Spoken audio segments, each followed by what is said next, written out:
आज भारतीय सेना ने ब्रह्मोस सुपरसोनिक क्रूज मिसाइल का हाई रेंज टेस्ट सफलतापूर्वक पूरा किया। लंबी दूरी तक सटीक निशाना और घातक ताकत का प्रदर्शन कर यह मिसाइल भारत की रक्षा क्षमता को और मजबूत बनाती है। दुश्मन के लिए अब हर कोना दायर में ब्रह्मोस, हर लक्ष्य पर अचूक। वर्तमान में ब्रह्मोस मिसाइल के लंबे रेंज वेरिएंट 800 किलोमीटर तक पर परीक्षण और विकास चल रहा है, जो भारत की स्ट्राइक क्षमता को और बढ़ाएगा। दीजिए और लाइक सब्सक्राइब करने के लिए मत भूलिए। यह वीडियो पब्लिक रिपोर्ट्स और न्यूज एनालिसिस पर आधारित है। इससे किसी भी प्रकार का राजनीतिक या राज्य स्तरीय घोषणा न माना जाए। दर्शकों से निवेदन है कि ऑफिशियल सोर्सेज से जानकारी वेरीफाई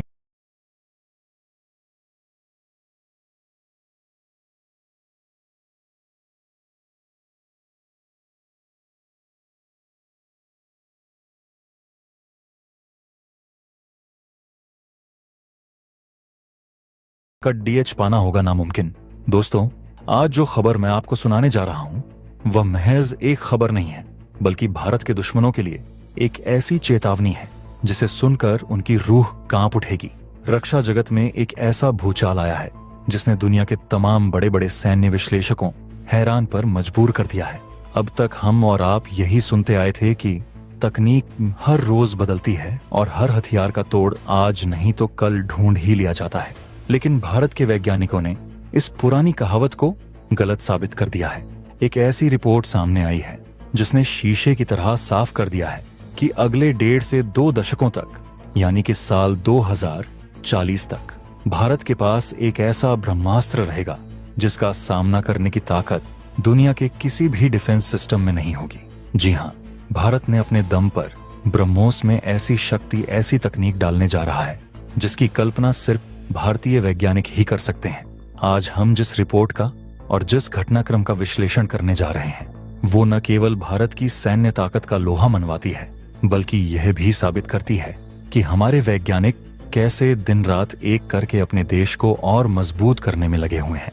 आखिर क्या है पूरा डेवलपमेंट, चलिए जानते हैं। लेकिन उससे पहले, अगर आपको भी लगता है कि भारत का यह ब्रह्मोस हमारे देश का सबसे बड़ा रक्षक है और अगर आपको अपने वैज्ञानिकों की इस अद्भुत कामयाबी पर गर्व है, तो इस वीडियो को अभी लाइक करें और कमेंट इन हमारे दुश्मनों के दिल में खौफ पैदा करने के लिए काफी है। दरअसल दोस्तों, सामने आ रही एक बेहद ही धमाकेदार और एक्सक्लूसिव जानकारी के अनुसार ब्रह्मोस एरोस्पेस के शीर्ष अधिकारियों ने पूरी दुनिया के सामने एक ऐसा दावा पेश किया है जो सुनने में अविश्वसनीय लगता है, लेकिन हकीकत के धरातल पर 100% सच है। रिपोर्ट के मुताबिक ब्रह्मोस सुपरसोनिक क्रूज मिसाइल की तकनीक और उसकी मारक क्षमता इतनी ज्यादा एडवांस हो चुकी है कि साल 2040 तक इसे रोकने या इंटरसेप्ट करने की संभावना न के बराबर रहेगी। यह दावा सिर्फ हवा में नहीं किया गया है, बल्कि इसके पीछे ठोस तकनीकी कारण और युद्ध के मैदान के असली अनुभव हैं। ये खबर उन देशों के लिए किसी सदमे से कम नहीं है जो दिन रात भारत को घेरने के सपने देखते हैं। सोचिए, 2040 तक का समय कोई छोटा मोटा समय नहीं होता, 15 साल से भी ज्यादा का वक्त। और इस पूरे दौर में दुश्मन चाहे कितने भी हाथ पैर मार लें, वो भारत की इस मिसाइल का बाल भी बांका नहीं कर पाएगा। यह रिपोर्ट बताती है कि भले ही दुनिया भर में रडार तकनीक कितनी भी विकसित हो जाए, भले ही दुश्मन आसमान में चील की तरह नजर रखने वाले सैटेलाइट तैनात कर ले, लेकिन जब ब्रह्मोस अपने लॉन्च पैड से निकलेगी तो उसे रोक पाना किसी के बस की बात नहीं होगी। इस दावे को सबसे बड़ी मजबूती मिलती है उस घटना से जो इसी साल मई 2025 में घटी थी और जिसे रक्षा इतिहास में ऑन ऑपरेशन सिंदूर के नाम से जाना जाएगा। दोस्तों, आपको याद होगा कि मई 2025 में सीमा पार से आतंकी गतिविधियां अचानक बहुत ज्यादा बढ़ गई और भारत की सुरक्षा को लेकर गंभीर सवाल खड़े होने लगे थे।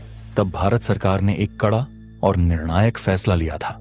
भारतीय वायुसेना को आदेश दिया गया था कि दुश्मन के उन ठिकानों को मिट्टी में मिला दिया जाए जहां से भारत के खिलाफ साजिशें रची जा रही हैं। और फिर शुरू हुआ था ऑन ऑपरेशन सिंदूर। इस ऑन ऑपरेशन में भारतीय वायुसेना के सबसे भरोसेमंद और घातक फाइटर जेट सुखोई 30 MKI ने उड़ान भरी थी। लेकिन इस बार सुखोई के पंखों के नीचे कोई साधारण बम या मिसाइल नहीं थी, बल्कि वहां तैनात थी भारत की सबसे घातक ब्रह्मोस सुपरसोनिक क्रूज मिसाइल। जो जानकारी अब छन कर बाहर आ रही है वह बताती है कि उस रात क्या हुआ था। रिपोर्ट के मुताबिक जब सुखोई 30 MKI ने अपने टारगेट को लॉक करके ब्रह्मोस मिसाइल को रिलीज किया तो पाकिस्तान के डिफेंस सिस्टम में हड़कंप मच गया। आपको बता दें कि पाकिस्तान ने अपनी सुरक्षा के लिए चीन से बेहद महंगे और तथाकथित आधुनिक एयर डिफेंस सिस्टम जैसे कि HQ-9 और HQ-6 खरीद कर तैनात किए हुए थे। चीन ने पाकिस्तान को यह भरोसा दिलाया था कि यह सिस्टम किसी भी भारतीय मिसाइल को हवा में ही मार गिराएंगे, लेकिन ऑपरेशन सिंदूर की उस रात चीन के इन दावों की पोल पूरी दुनिया के सामने खुल गई। रिपोर्ट में साफ साफ लिखा है कि इस ऑपरेशन के दौरान दागी गई ब्रह्मोस मिसाइलों का इंटरसेप्शन रेट 0% रहा। जी हां, 0%। इसका मतलब है कि पाकिस्तान का एक भी रडार, एक भी इंटरसेप्टर मिसाइल भारत की ब्रह्मोस को छू तक नहीं पाई। सारी की सारी मिसाइलें अपने निर्धारित लक्ष्य पर एकदम सटीक जाकर गिरीं और दुश्मन के ठिकानों को पूरी तरह नेस्तनाबूद कर दिया। यह सफलता का वो प्रतिशत है जो दुनिया के बेहतरीन से बेहतरीन हथियारों को भी नसीब नहीं होता। 100% स्ट्राइक रेट। इस घटना ने साबित कर दिया कि असली युद्ध में जब दबाव बहुत ज्यादा होता है और दुश्मन पूरी तैयारी के साथ बैठा होता है, तब भी ब्रह्मोस उसे चकमा देने में सक्षम है। पाकिस्तानी रडार ऑपरेटर अपनी स्क्रीन्स पर बस लकीरें देखते रह गए और इससे पहले कि वे कुछ समझ पाते तबाही मच चुकी थी। लेकिन दोस्तों, इस रिपोर्ट का दायरा सिर्फ भारत और पाकिस्तान तक ही सीमित नहीं है। ब्रह्मोस की इस अजेय ताकत को समझने के लिए रिपोर्ट में दुनिया के एक और बड़े युद्ध क्षेत्र का विश्लेषण किया गया है, रूस और यूक्रेन का युद्ध। यह युद्ध जो पिछले कुछ सालों से चल रहा है, उसने मिसाइल तकनीक को परखने का एक बहुत बड़ा मौका दिया है। रिपोर्ट में रूस द्वारा इस्तेमाल की गई P-800 ऑनिक्स मिसाइल का जिक्र है।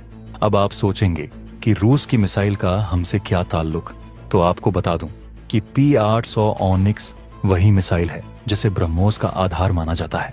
भारत और रूस ने मिलकर जब ब्रह्मोस को बनाया था तो उसकी प्रेरणा इसी ऑनिक्स मिसाइल से ली गई थी। यानी कि ब्रह्मोस और ऑनिक्स का DNA काफी हद तक मिलता जुलता है। यूक्रेन युद्ध में पश्चिमी देशों ने, विशेषकर अमेरिका ने, अपने सबसे ताकतवर एयर डिफेंस सिस्टम पैट्रियट को वहां तैनात किया था। पैट्रियट सिस्टम का नाम सुनकर ही दुनिया के कई देश डर जाते हैं और इसे अभेद्य माना जाता था। लेकिन रिपोर्ट के आंकड़े कुछ और ही कहानी बयां करते हैं। रिपोर्ट के मुताबिक जब रूस ने अपनी P-800 ऑनिक्स मिसाइलें दागीं तो अमेरिका का पैट्रियट सिस्टम पूरी तरह लाचार नजर आया। आंकड़ों के अनुसार ऑनिक्स मिसाइल के खिलाफ पश्चिमी देशों के डिफेंस सिस्टम का इंटरसेप्शन रेट महज 6% रहा। जरा गौर कीजिए इस आंकड़े पर, सिर्फ 6%। यानी कि अगर 100 मिसाइलें दागी गईं तो उनमें से 54 मिसाइलों ने पैट्रियट जैसे सिस्टम को धता बताते हुए अपने लक्ष्यों को बर्बाद कर दिया। यह उस डिफेंस सिस्टम की नाकामी है जिसे दुनिया का सबसे बेहतरीन सिस्टम कहा जाता है। अब आप खुद गणित लगाइए।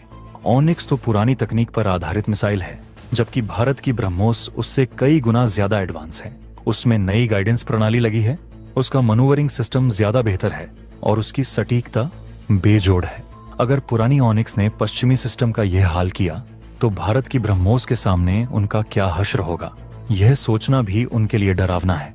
यही कारण है कि रिपोर्ट में 2040 तक ब्रह्मोस के अजेय रहने की भविष्यवाणी की गई है। अब सवाल ये आता है कि आखिर हमारे दुश्मन क्या कर रहे हैं? क्या वे हाथ पर हाथ धरे बैठे हैं? रिपोर्ट में इस बात का भी विस्तार से जिक्र है कि चीन और पाकिस्तान अपनी तरफ से क्या कोशिशें कर रहे हैं। चीन इस समय रडार तकनीक में काफी पैसा बहा रहा है। वो gallium nitride based ISA radar विकसित कर रहा है।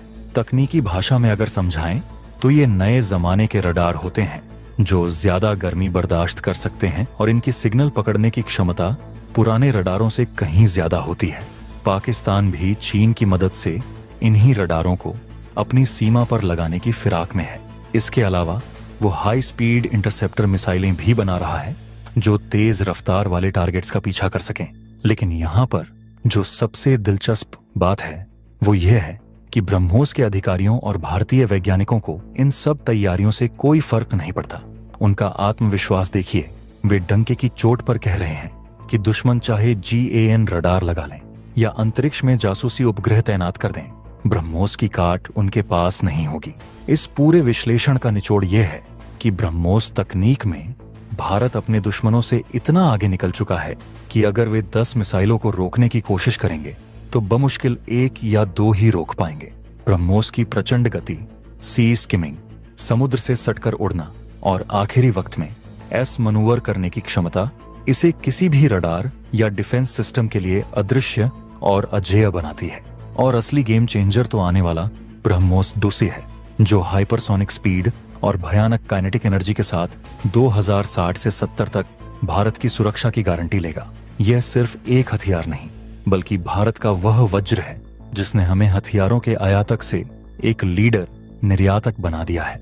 दोस्तों, अगर आपको भारत की इस बेमिसाल ताकत और हमारे वैज्ञानिकों की मेहनत पर गर्व है तो इस वीडियो को अभी लाइक करें और इसे हर भारतीय के साथ शेयर करें। कमेंट बॉक्स में जय हिंद लिखकर अपनी मौजूदगी दर्ज कराएं। और हाँ, डिफेंस की ऐसी ही धमाकेदार खबरों के लिए